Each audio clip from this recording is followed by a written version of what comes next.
Next one, please. 10,000 pounds. Angry yet? No? Okay, come on.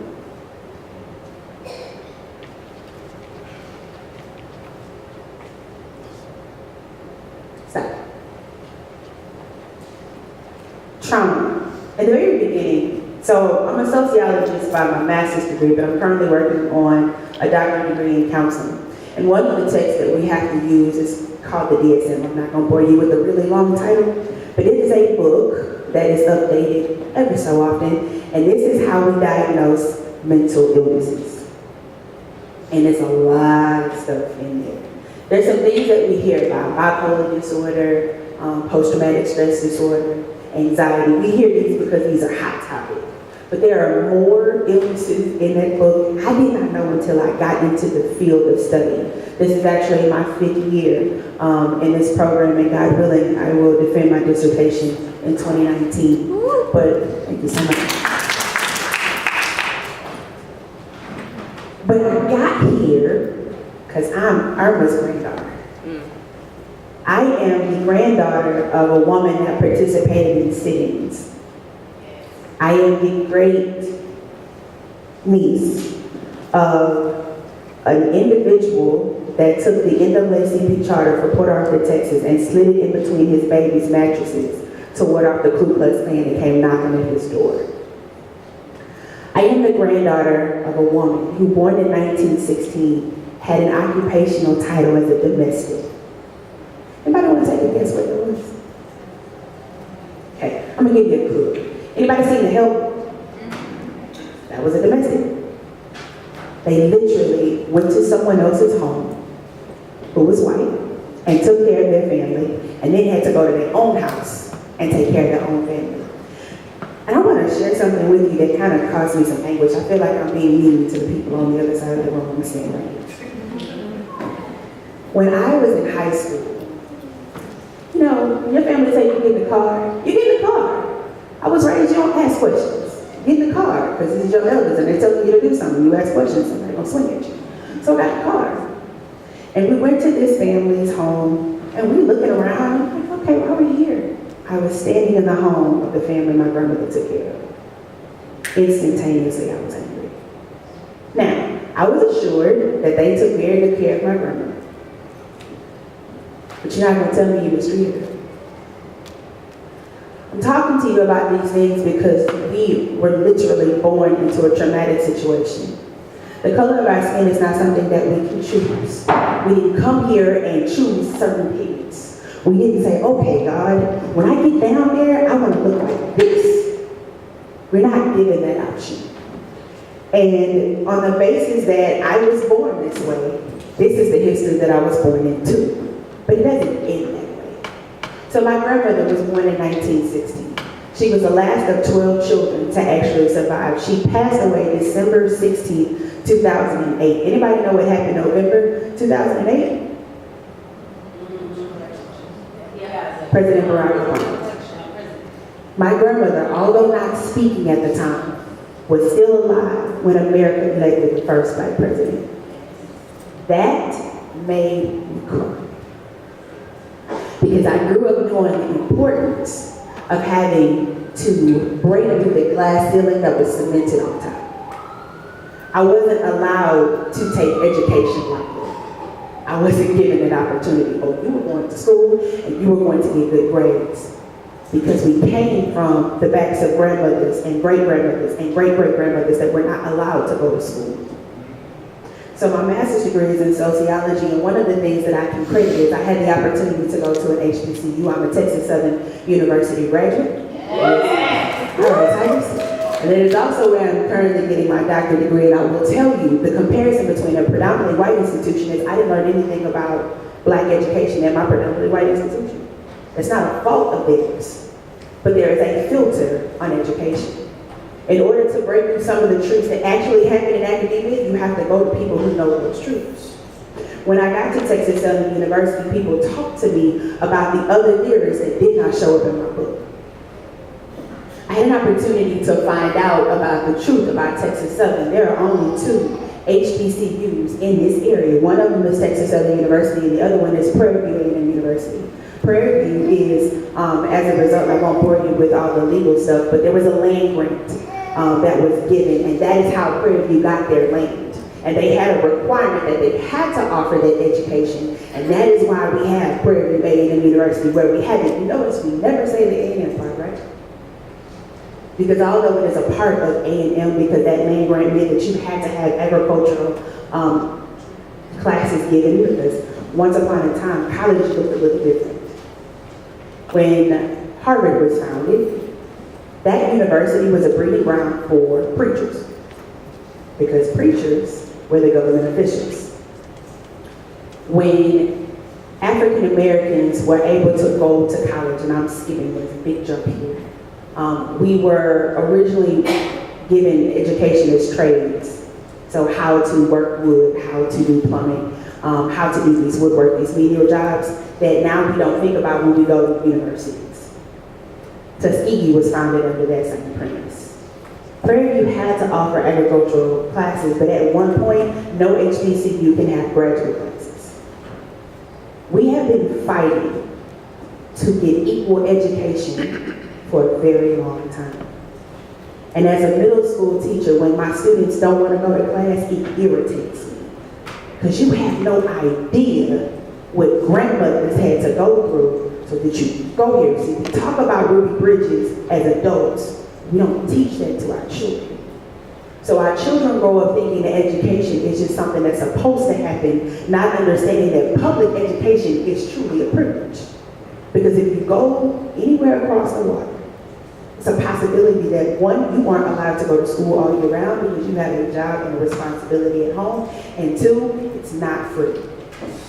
One of the things that I'm very grateful, I've known Ebony Juice for a very long time, and she uses merchandise, which she has some out here, to supply the ability for some girls in Africa to go to school. I want you to think about that for a minute. Because we get up and our children go to school for free. We have public transportation that can take our children to school if we can't. Our children can walk to school, and we don't realize that somebody is trying to get what we get for free. Because we have gotten far away from the struggle that it took from the water hoses, from the police dogs, from the lynchings, the public ones and the private ones. Because here's the other thing. Lynchings and picnics were entertaining. So when I talk about a Black woman's perspective from trauma, I mean that we really have been exposed to a history that predisposes us to be angry. If we're too loud, we're talking about it. We have something to say.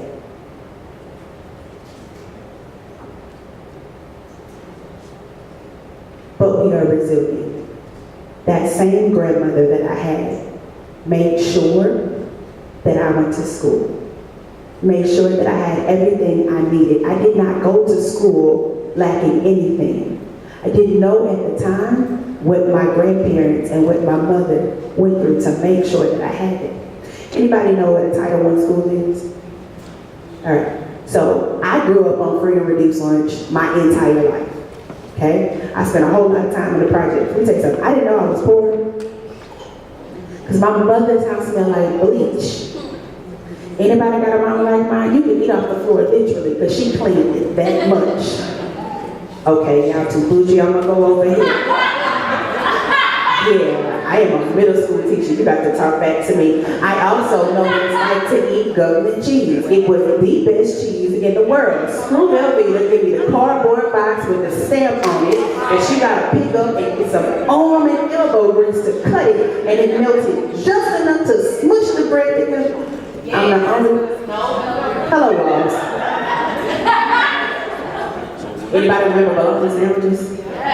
You need a pot. You just stick it on the fire, and when it starts to bubble up in the middle, you get a little fork and flip it over. I grew up eating. I didn't know I was poor, y'all. I'm from the country, literally. I like being barefoot. These shoes are for y'all's benefit. The shoes are for y'all's benefit. I put these on, I would be barefoot all day long. That's how we keep away from athlete's feet. We used to run, and we didn't have to run track, we ran the street. Okay, well, I just talk about my experience. I grew up in Port Arthur, Texas, and what I'm getting to is, at no point was I ever allowed to feel less than. At no point was I ever allowed to feel like there was something wrong with the way I looked and the way I grew up, because we had mothers and grandmothers and grandfathers, and it was a village that raised me. I am the product of everybody on the block's grandmother. If you got in trouble, you got in trouble all the way home, because this person called this person, called this person, called this person, and by the time you got to your actual house, somebody hit you behind the head and fussed at you and asked you why you did that. When you got home already, it was just like, they already did it. Because community is one of those traits that we got from across the water that should never leave our community. We get a little too far out of reach, but you can't tell my child nothing. That's how you got here. Somebody told you, don't do that. Sit up straight. I wasn't allowed to slump in my chair. And now we have scoliosis in babies. We were taught to hold your head up high. We were taught to do well in school. We were taught to aspire to be more than we were, because we had to stand on the backs of shoulders and grandmothers who did what they could. They wore the mask so that we can intentionally smile. There's a clip that I want you to hear. I've been writing poetry since I was in 4th grade, and the first person to expose me to poetry was my angel. My Sora, my mentor from afar. I deeply hate that the Lord has called her home. I needed to sit at her feet. So when she passed, I literally remember exactly where I was, and I cried real tears. And then I went to YouTube that evening, and I searched for every video I could find to hear her voice again. She has a poem that she sampled, Paul Laurence Dunbar, and I want you to hear it before we get to the very last couple of slides, because there is triumph and resilience because of what they had to endure. I almost laughed myself to death. My life has been one great big joke. A dance is walked, a song is spoke. I laugh so hard, I nearly choke when I think about myself. 70 years in these folks' world, the child I worked for calls me girl. And I say, yes ma'am, for working sake. I'm too proud to bend, too poor to break. I laugh so hard, my stomach ache when I think about myself. My folks could make me split my side. I laugh so hard I nearly died. The tales they tell sound just like lying. They grow the fruit, but eat them. I laugh so hard, I start to crying when I think about myself and the little children. But then we wear the mask. The grins and lies, it shades our eyes. This debt we pay to human guile. With torn and bleeding hearts, we smile and mouth myriad subtleties. Why should the world be overwise in counting all our tears and sighs? Nay, let them only see while we wear masks. We smile, but oh my God, our tears to be from tortured souls to ride. And we sing, well, the clay is vile beneath our feet and long the mile. But let the world think otherwise. We wear the mask. My fathers sit on benches. Their flesh count every plank. The slants leave dents of darkness deep in their withered flesh, and they knock like broken candles, all waxed and burnt profound. They say, but sugar, it was our submission that made your world go round. They lied to shield their crime. They shuffled their dreams. They stepped and fetched the country and wrote the blues and screams. I understand their meaning. It could and did derive from living on the ledge of death. They kept my race alive by wearing masks. wearing the mask.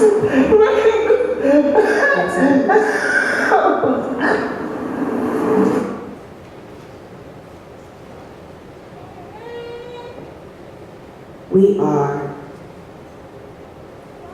242 years from the signing of the Declaration of Independence. 153 years from Juneteenth, when the news hit Galveston Pier that African Americans were no longer slaves. 141 years from the enactment of Jim Crow laws, but only 50 years from the Civil Rights Movement. This is not an old fight. There are women breaking ceilings, no matter how hard they are. And we do it because there are babies coming behind us that need us to continue to do so. Our daughters and our sons need to know that the path is there because our feet have gone before. We can't sit in the trauma. We have to acquiesce, put on your smile, and blaze the trail for those who come behind us. Thank you.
Good evening, everyone.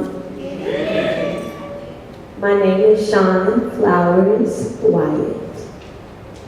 As of October 29, 2016, that became my name, Shawn Flowers Wyatt. When I married my best friend, the love of my life, David Michael Wyatt, and then approximately a year later, I became a mother to our son, Dakota Morocco Wyatt. But before I became Shawn Flowers Wyatt, I was just a black girl who became a black woman whose life was filled by a whole ton of blurred lines. Many of the things that you saw on the screen were said to me by people in places like this, at church. Some pastor, some church leader, some woman in church, much older and elder. And I remember these things being said to me. I remember them vividly, every single one of them that you saw on the screen. All of them were said to me by people who were believers, The last one was said to me by my father. That if I didn't get married by 30, I would end up alone because no one would want me once my beauty fades and I get fat. My dad said that. Now, he may have been joking. I don't know. But as a young woman, that's not funny. And I've long since forgiven my father for the very, very many things that he said that were kind of like traumatizing. Because I think information gets passed down. All of these things that were said, the people who said them, they meant me well. They even expressed love for me. But this is what had been told to them by someone. So it gets passed down. And I talked about how my life was filled with a lot of blurred lines. These types of statements became like guidelines. But it didn't make a whole ton of sense to me. It was way more things than that. I mean, I can remember a lot of my friends, by the time I got married, I was 38. By the time I became a mother, I was 39. And in 4 months from now, I'll be 40. So I say all that to say, there were a lot of girlfriends that got married long before me. And I remember women coming to me in the church, elders, saying, "Oh, was that hard for you seeing your friend go down the aisle?" And they meant it in love, thinking they're going to